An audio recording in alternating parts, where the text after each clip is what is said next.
First though, loneliness is a huge issue that affects many older people here in Wales. 75,000 over 65s describe themselves as always or often lonely. Nearly half say that their TV or pet is their main form of company. And nearly a third of older people say they would like to go out more often. Well, those living in Mid and West Wales are celebrating the success of a befriending service that has given thousands a new lease of life. Amina Jan has more.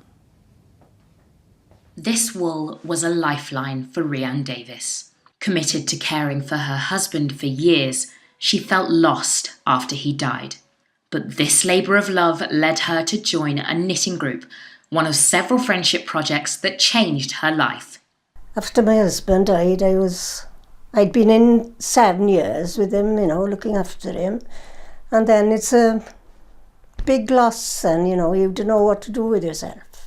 I didn't go out much. I didn't want to go out, I didn't want to meet people. So I used to be in bed quite a bit of my time. But since I've been there now, I've come out of my shell. Yes, so my life is full again. Today's gathering celebrated the thousands of people Age Cymru's befriending service has connected and thanked those who've given a helping hand. It's made me realise that a lot of people, when you get older, you don't actually leave the house. There's a lot of them just stay in all the time because they don't know that many people, or whoever they know has unfortunately passed away. It's actually quite surprising on how thankful the people are and how much they give back in the groups as well, and the enjoyment of it. From knitting to dance and lunch clubs, groups get together over 200 times a month, meetings that are also a help for the NHS.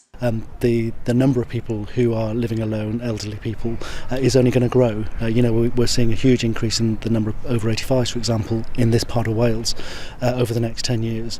Our current way of doing things, our current systems, won't be able to cope with the level of demand if we don't change the way we do things. So things like befriending services, things more generally focused on keeping people well, are the future for us. The service has certainly brightened Rhiann's future and helped her shut the door on loneliness.